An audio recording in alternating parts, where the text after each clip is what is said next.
Dulu, aku adalah orang yang tidak pernah percaya kepada Tuhan.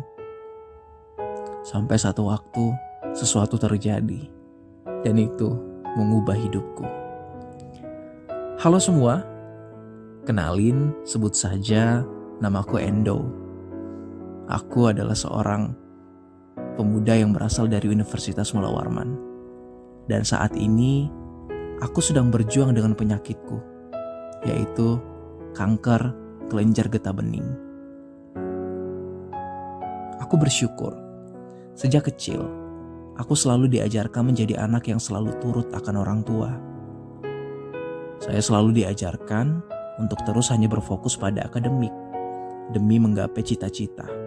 Sehingga aku selalu dididik dengan kata belajar, dan terus belajar. Aktivitasku di rumah hanyalah membaca buku dan terus belajar. Sehingga terkadang saya iri dengan teman-teman saya. Mereka selalu diberi kebebasan oleh orang tua mereka, sedangkan saya tidak. Saya merasa terkekang, sementara melihat keadaan orang tua yang juga bermasalah. Papa selingkuh, dan akhirnya aku sempat merasa kecewa dengan papa. Walaupun begitu, setiap hari Minggu, saya selalu diantar orang tua saya pergi ibadah sekolah minggu. Di situ, saya mulai mengenal Tuhan Yesus dalam hidup saya.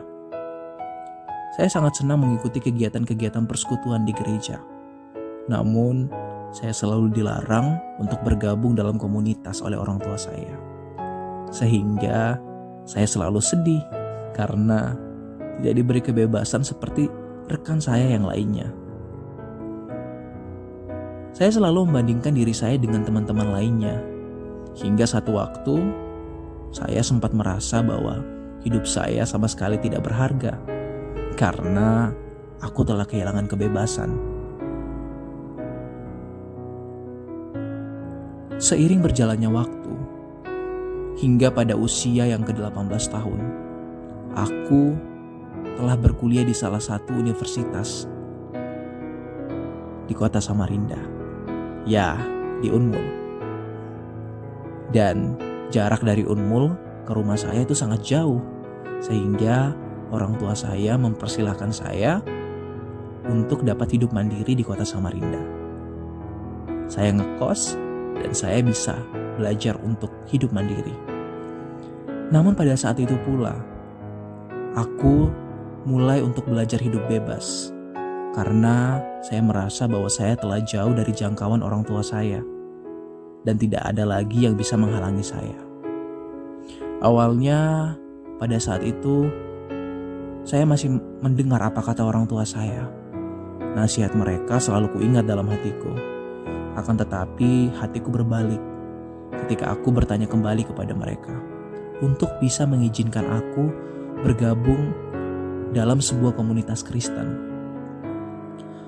Akan tetapi jawaban orang tua saya tetap berkata, "Tidak, kamu tidak boleh bergabung di komunitas Kristen." Di situ, aku merasa masih kehilangan akan kebebasan. Dan aku masih merasa tidak berharga. Aku terus berpikir dan mencoba untuk bisa mendapatkan kebebasan itu. Hingga pada akhirnya, aku memutuskan untuk lepas dari perintah orang tuaku. Dan aku menikmati hidup di dalam dosa. Sejak saat itu, hidupku begitu hancur. Aku sangat jauh dari Tuhan. Aku suka melawan orang tua, dan bahkan kelihatannya aku seperti serigala berbulu domba. Aku senang ikut pelayanan, namun diriku masih saja sangat kotor, karena selalu menjadikan dosa adalah sahabatku. Menikmati kesenangan yang tidak berdasarkan pada firman Tuhan. Sehingga satu waktu Tuhan mengizinkan masalah terjadi dalam hidupku. Kondisi hidupku dan bahkan kondisi tubuhku mulai terpuruk. Dan bahkan aku merasa tubuhku mulai tidak normal lagi. Hingga pada saat itu aku mencoba untuk mempertanyakan kepada dokter, dan ternyata saya mengidap penyakit kanker. Saya sangat kaget dan menderita. Rambut saya rontok, alis habis, dan bulu mata saya pun habis.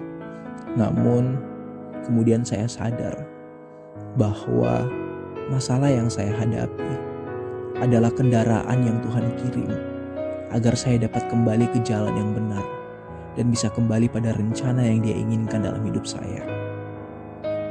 Aku merasa hidupku seperti sampah yang tidak berguna.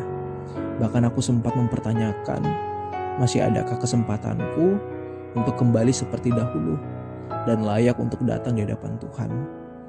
Aku percaya Tuhan masih mengasihi aku apa adanya.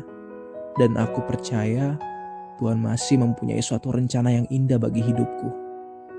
Kini aku berterima kasih kepada Tuhan.